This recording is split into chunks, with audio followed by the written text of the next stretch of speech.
2014 ህዳር ላይ ቤተሰብ ጋር ሄዶ ነው የተጋቡ። አስተዳደራ እንደወለደችው ነው። ልጁ ግን ስንት ዓመት ነው? 2 ዓመት ነው። ተሰጥቶኛ ነው ጋብቻ የተፈጸመው።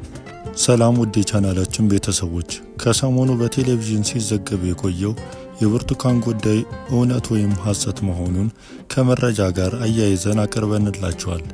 አብራችሁን እስከ ቪዲዮ መጨረሻ ተከታተሉ። የኢቲቪ ቴሌቪዥንም ወጣት ብርቱካን በኢቢኤስ ቴሌቪዥን ቀርባ የተናገረችውን ፊልም ነው ሲል በሌላ ዘጋቢ ፊልም አስተባብሎታል። የአገዛዙን ስልጣን በማዋደድ የሚታወቀው የኢቢኤስ ቴሌቪዥንም የጥፋቱን ኃይል መሰባሰቢያ ብሎታል። የብርቱካን በኢቲቪ እንዲተላለፍ የተደረገበትን ምክንያት ከፋኖ ዘመቻ ጋር አገናኝቶታል። ብርቱካን ተመስገን የተባለች አንዲት እናት ከአዲስ አበባ በሚሰራጨው የብልጽግናው መንግስት የጦር ዘመን አጋዥ በነበረው በኢቢኤስ ቴሌቪዥን በኩል ተደፍራ መውለዷንና ለጤናም ሆነ ለኢኮኖሚ ችግር መዳረጓን መነጋገሪያ መሆኑን አይዘነጋም። ይህንን ጉዳይ ሐሰት ነው ያለው ብልጽግናም የኢቢኤስ ባለቤትና ኃላፊዎችንም እንዲሁንም ሰራተኞችን ለእስራት ከዳረገ በኋላ ብርቱካንም በቴሌቪዥን ላይ የተናገርኩት ሐሰት ነው፣ የገንዘብም ችግር ያልገጠመኝ፣ ተገድጄም ያልተደፈርኩ፣ ባለትዳር ነኝ ስትል የምትታይበትን ሌላ ዘጋቢ ፊልም አሰራይቷል። ስለዚህ ሙሉ ነገሩ ትወና ነው የተሰራው እንጂ ሙሉ እናት አባት አለኝ፣ ወንድም አለኝ፣ አክስት አጎት አለኝ። የብርቱካን አጋር የተባለው አቶ ስማቸው ሹመት ቀርቦ ከባለ ታሪኳ ጋር ባለትዳር መሆናቸውንና የትዳር ሰርቲፊኬት ያላቸው በመሆኑ የልጃቸው የልደት ሰርቲፊኬት በእነርሱ ሲገለጽ ቢታይም የተባለው የጋብቻ ሰነድም ሆነ ሰርቲፊኬት በፕሮግራሙ ላይ አልታየም።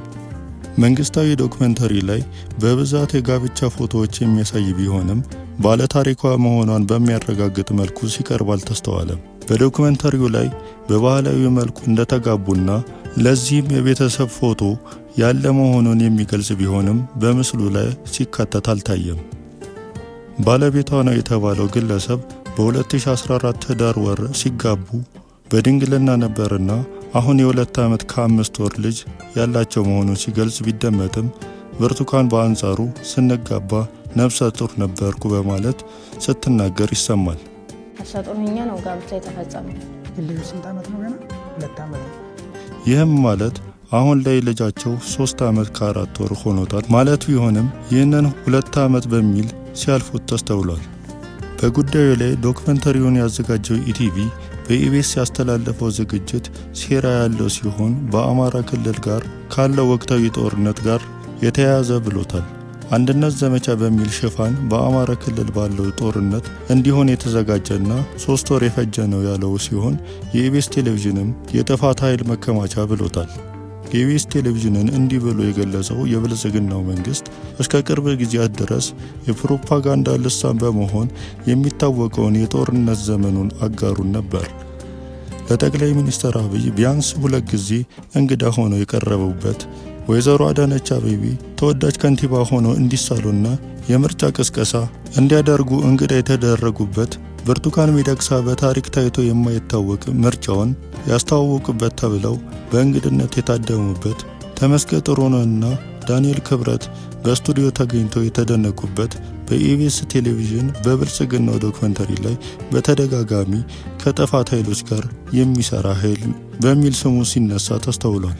ከዚህ በፊት ተደፈርኩ ያለች ሴት ሸፋፍኖ በማቅረብ ለአገዛዙ የሚጠቅም ፕሮፓጋንዳ የሰራው ይኸው ቴሌቪዥን ድምፃዊ ታሪኩ ወይንም ዲሽታጊና ጦርነት እንዲቆምና ሰላም እንዲሰፍን ጠይቆ የብልጽግናውን ጦረኛ ፖሊሲ በመቃወሙ በዚሁ በኢቢኤስ ቴሌቪዥን በተደጋጋሚ ይቅርታ እንዲጠይቅና እንደ አትሌት ኃይሌ ገብረስላሴ ባሉ ሰዎች ድምፃዊ የሰላም ጥሪውን እንዲወገዝ ያደረገ የቴሌቪዥን ጣቢያ ነው። እነዚህን ውለታዎቹን የዘነጋው ብልጽግና ግን በኢቢኤስ ቴሌቪዥን ከፋኖ የአንድነት ዘመቻ ጋር በማገናኘት ወንጅሎታል። በዚህ ዶክመንተሪ ላይ የወነጀላቸው የቀድሞ የፕሮፓጋንዳ አጋሮቹ በዚህ በኢቢኤስ ላይ በመቅረብ ኢሳያስ አፈወርቂንና ሻዕቢያን እንዲያወድሱ የጠቅላይ ሚኒስትሩን ተቺዎች እንዲያጣጥሉ እድል ሲሰጧቸው ነበር።